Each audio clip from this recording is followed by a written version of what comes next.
Hello students, welcome to my channel. As you know that you are demanding the topic phrase and clause. So today I am going to explain this topic phrase and clause. So firstly we should know that thing what is a phrase. Phrase को हिंदी में बोलते हैं वाक्यांश means वाक्य का एक अंश। Phrase को हिंदी में क्या बोलते हैं? वाक्य का एक अंश। दैट मीन्स जैसे कि मैंने आपके नोट्स में भी राइट किया है फ्रेज। फ्रेज मीन्स वाक्यांश। Phrase is a group of words. Phrase is a group of words which has no subject and no verb but it is a part of a sentence. जो phrase होता है वो हमारा group of words होता है, शब्दों का समूह होता है, जिसमें विच हैज़ नो सब्जेक्ट, जिसमें अपना सब्जेक्ट नहीं होता है और ना ही वर्ब होता है। अगर सब्जेक्ट और वर्ब हो जाएगा तो फिर वो सेंटेंस बन जाएगा, बट इसमें ना ही सब्जेक्ट होता है और ना ही वर्ब होता है, और ये एक सेंटेंस का पार्ट होता है। ओके, ये सेंटेंस का पार्ट होता है but it doesn't give a complete meaning. Complete meaning तब आती है जब सब्जेक्ट भी होगा और वर्ब भी होगा, तो उस सेंटेंस का कंप्लीट मीनिंग आएगा। बट यहाँ पर ना ही सब्जेक्ट है और ना ही वर्ब है, and it is a part of a sentence. ये पार्ट होता है सेंटेंस का but it doesn't give complete meaning. For example we can take the sun rises in the east. The sun rises in the east, तो sentence के बीच में तो आ रहा है, फ्रेज है इसमें इन the east.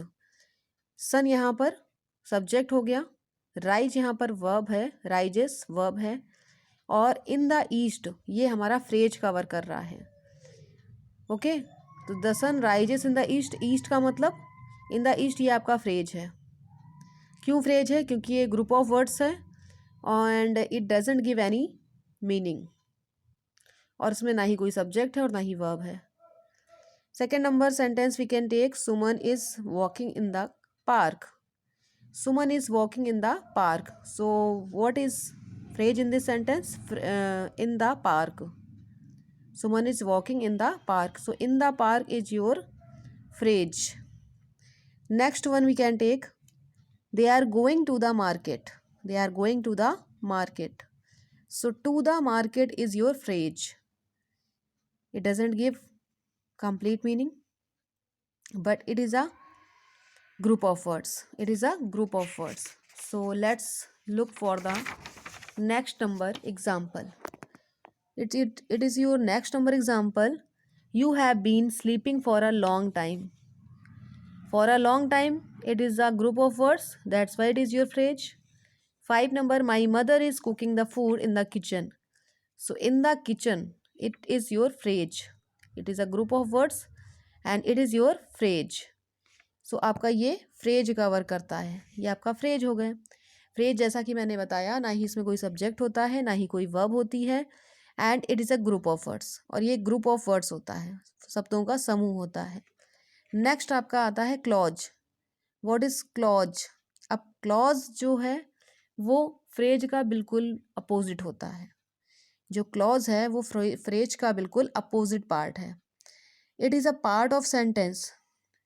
It is a part of sentence, ये सेंटेंस का एक पार्ट है, और इस विच हैज़ ओन सब्जेक्ट, इसका अपना सब्जेक्ट भी होता है और वर्ब भी होता है, but doesn't means they can give complete sense और नॉट। मीन्स कहने का मतलब ये है कि कभी ये कंप्लीट सेंस देते हैं और कभी ये कंप्लीट सेंस नहीं देते हैं। जैसा कि आपके जो क्लॉज होते हैं वो 2 काइंड्स के होते हैं। First one is dependent clause and second one is independent clause. So dependent clause, जैसा कि मैंने आपको डेफिनीशन में भी बताया है कि क्लॉज हमारे 2 काइंड्स के होते हैं, डिपेंडेंट क्लॉज और इंडिपेंडेंट क्लॉज। सो जो डिपेंडेंट क्लॉज होते हैं, डिपेंड का मतलब वो दूसरों पर निर्भर होते हैं, डिपेंड का मतलब जो डिपेंडेंट क्लॉज होते हैं वो दूसरे पर निर्भर होते हैं, और वो कभी जो डिपेंड होगा वो कैसे कंप्लीट सेंस दे देगा अपना। जो डिपेंड होगा तो वो क्या कंप्लीट सेंस देगा? नहीं देगा। जबकि जो इंडिपेंडेंट क्लॉज जो होते हैं इनका ये कंप्लीट सेंस देते हैं, क्योंकि वो इंडिपेंडेंट हैं। इंडिपेंडेंट का मतलब स्वतंत्र हैं, आज़ाद हैं, सो वो अपना कंप्लीट मीनिंग दे सकते हैं, बट डिपेंडेंट क्लॉज अपना कंप्लीट मीनिंग कभी नहीं देते हैं। सो अब बात आती है कि हम कैसे पहचानेंगे कि ये हमारा डिपेंडेंट क्लॉज है या फिर इंडिपेंडेंट क्लॉज है। So now look at for the example. I don't like to eat at night.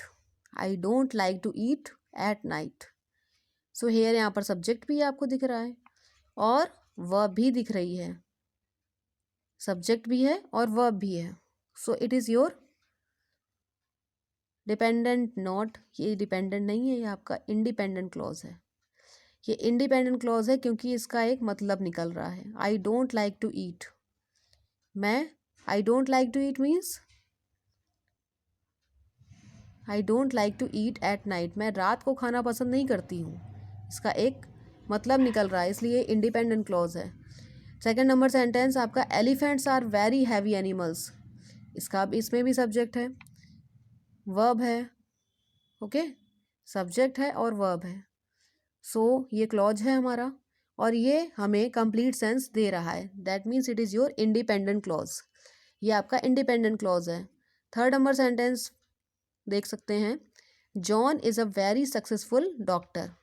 John यहाँ पर सब्जेक्ट है और इज़ यहाँ पर वर्ब है, तो सब्जेक्ट और वर्ब दोनों आ रहे हैं, इसलिए ये क्लॉज की डेफिनेशन को कंप्लीट कर रहा है और ये हमारा इंडिपेंडेंट क्लॉज है क्योंकि इसका कंप्लीट सेंस निकल रहा है, इसका कंप्लीट सेंस निकल रहा है। फोर्थ नंबर सेंटेंस देखिए, my sister is the one who lives in that cottage. अब यहाँ पर my sister is the one, इसका तो कंप्लीट सेंस निकलता है कि मेरी सिस्टर एक है, ओके, इसमें सब्जेक्ट भी है और वर्ब भी है और इसका मीनिंग निकलता है, तो ये हमारा इंडिपेंडेंट क्लॉज है। And who lives in that cottage, who lives in that cottage, अगर हम इसको अलग करके देखें, who lives in that cottage, तो ये हमारा क्या हो जाएगा, डिपेंडेंट क्लॉज हो जाएगा। मतलब कि जब ये किसी सेंटेंस के साथ, किसी पार्ट ऑफ द सेंटेंस के साथ जुड़ेगा तब ये अपना कंप्लीट सेंस देगा, अदरवाइज नहीं देगा। तो ये हमारा डिपेंडेंट क्लॉज है। ये कौन सा क्लॉज है, ये डिपेंडेंट क्लॉज है, ओके। सो 5 नंबर सेंटेंस आप देख सकते हैं, this is the cat who has gone missing. This is the cat, ये कैट है जो मिस हो गई है, okay. So this is the cat, ये तो हमारा इंडिपेंडेंट क्लॉज हो गया क्योंकि इसका मीनिंग है, इसमें कैट सब्जेक्ट है, दिस सब्जेक्ट है, इज वर्ब है। सो ये क्लॉज की प्रूवेशन करता है और ये क्लॉज को कंप्लीट कर रहा है, that means it is your independent clause, ये आपका इंडिपेंडेंट क्लॉज है। And who has gone missing, जो कि मिस हो चुकी है, जो कि मिस हो चुकी है। सो ये आपका क्या होगा, ये आपका डिपेंडेंट क्लॉज होगा। मतलब कि ये अगर किसी दूसरे क्लॉज के साथ जुड़ता है तभी ये कंप्लीट मीनिंग देगा, अदरवाइज नहीं देगा। अगर आप इसको अलग करके देखेंगे, अलग राइट करेंगे, तो ये कोई भी कंप्लीट मीनिंग नहीं देगा, इसलिए इसको डिपेंडेंट क्लॉज की सीरीज़ में रखते हैं, okay. So I think have you understood this video. If you have any comment, any suggestions, you can message in this group. Now till my next video, bye bye to everyone.